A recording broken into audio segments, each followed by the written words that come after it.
अच्छा, ये तो था एक एग्जांपल था, ठीक है। अच्छा, मैं इसके एग्जांपल लिख देता हूँ। फिर एक तो मैंने आपको टीबी का बता दिया। दूसरा इसमें आता है क्या, कॉन्टैक्ट डर्माटाइटिस। क्या, कॉन्टैक्ट डर्मेटाइटिस। अब देखिए, कॉन्टैक्ट डर्मेटाइटिस ना दो एक जो है ना जिसकी वजह से होती है, उसमें ना एक ऑयल आता है जिसे हम कहते हैं क्या, उरुशियोल ऑयल। क्या, उरुशियोल ऑयल, उरुशियोल ऑयल। अब देखिए, ये उरुशियोल ऑयल आपके पास ना दो चीज़ों में प्रेजेंट होता है। आईवी आईवी जो है ना प्लांट में प्रेजेंट होता है, एंड एक ये आईवी प्लांट में प्रेजेंट होता है। आईवी प्लांट मतलब क्या, ये पॉइजन होता है आईवी। और ये एक और पॉइजन में होता है जिसे हम कहते हैं क्या, ओक पॉइजन। क्या, ओक पॉइजन, ठीक है। इस इन उरुशियोल ऑयल की वजह से क्या होती है, आपके पास कॉन्टैक्ट डर्मेटाइटिस होती है, which is the example of जो है ना टाइप 4 हाइपर सेंसिटिविटी रिएक्शन, ठीक है। उसके बाद इसका एक और एग्जांपल आता है। इसके एग्जांपल याद करना, आपसे बस एग्जांपल ही पूछे जाएंगे। आईबीडी, इन्फ्लेमेटरी बाउल जो है ना सिंड्रोम, या IBD sorry disease, inflammatory bowel disease, ठीक है। एंड दूसरा आता है आपके पास क्या, सोरियासिस। क्या, सोरियासिस भी इसका एग्जांपल है।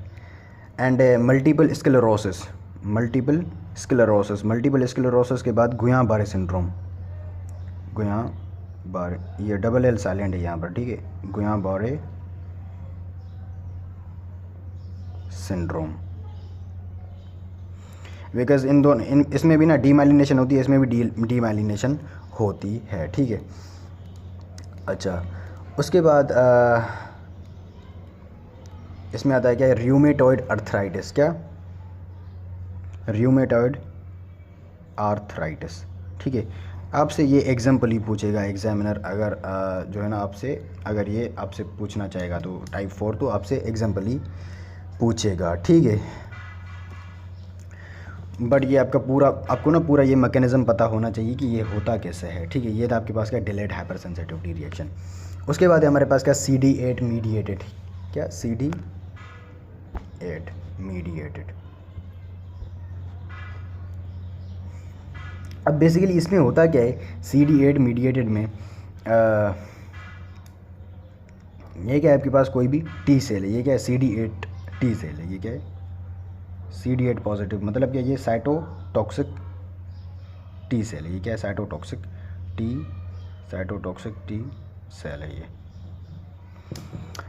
अब देखिए होगा क्या कि जो है ना, ये क्या आपके पास MHC क्लास 1 होगी। यहाँ पर क्या होगी, MHC क्लास 1 होगी। मैं आपको इसका ना ओवरव्यू दे दूँ इसके स्ट्रक्चर का, MHC1 का।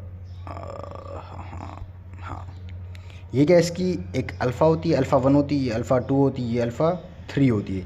एंड जो ये ब्लैक वाला दिख रहे हैं ना आप, इसे हम कहते हैं क्या, बीटा माइक्रोग्लोबुलिन। क्या, बीटा माइक्रोग्लोबुलिन, ये इसके स्ट्रक्चर को पूरा कर रहा होता है, ठीक है। ये अल्फ़ा 1 है, ये अल्फ़ा 2, ये अल्फ़ा 3, ये इसके स्ट्रक्चर को, बीटा जो ग्लोबुलिन है ये इसके ब्लैक वाला इसके स्ट्रक्चर को पूरा कर रहा होता है, ठीक है।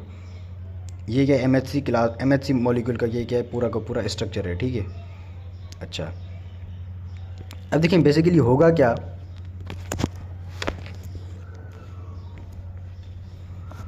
अब यहाँ पर होता क्या है कि ये जो आपके पास टी सेल है, ये क्या, ये ब्लैक वाली क्या है, एंटीजन है। ये ब्लैक जो स्टार है ये एंटीजन है। ये एंटीजन इस TCR के साथ बाइंड करेगा। ये क्या है, TCR है ये वाला। एंड उसके बाद ये टी सेल इसकी ये जो अल्फ़ा 3 वाली जो है मतलब ये पॉइंट है, इसके साथ जो है ना बाइंड करेगा। क्या, आपके पास CD8 ये क्या होगी, कन्फर्मेशन हो गई। एंड ये तो था एक सिग्नल है, ठीक है, ये एक सिग्नल है। उसके बाद ये क्या करेगा, जब ये इसके साथ ये बाइंड करता है ना, तो ये क्या करता है, ये सेल टी सेल क्या करता है, ये ना ख़ुद को बिल्कुल इसकी प्लाज्मा लीमा के साथ जो है ना बिल्कुल बाइंड करता है। मतलब क्या, ये टी सेल इसकी जो प्लाज्मा मेम्ब्रेन है ये, और ये जो सेल है आपके पास, जिसको हमने मतलब क्या करना है, जिसकी अपोप्टोसिस करनी है, उस सेल के साथ जो है ना ये क्या करेगा, उसके साथ अपनी प्लाज्मा मेम्ब्रेन को क्या करेगा, बाइंड कर देगा। जब भी इसके साथ बाइंड करेगा तो ये ना अपनी साइटोसोल में से ना क्या करेगा, एक इसमें ना प्रोटीन होता है, वो क्या करेगा, इस अपनी प्लाज्मा मेम्ब्रेन और इसकी प्लाज्मा मेम्ब्रेन के साथ क्या करेगा, उसको फिट कर देगा। क्या कर देगा? फिट कर देगा। उस प्रोटीन को हम कहते हैं क्या? परफोरिन। क्या?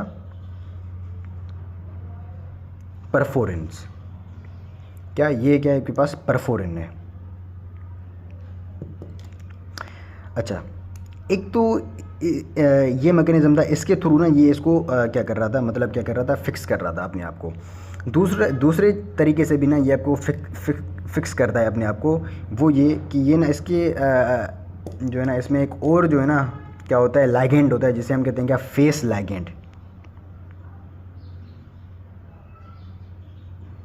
ये क्या? ब्लू वाला फेस लाइगेंड है। और इसका रिसेप्टर होता है कहाँ पर? जो है ना आपके पास दूसरे सेल्स पर, ठीक है। उस रिसेप्टर को हम कहते हैं क्या? Face receptor. क्या?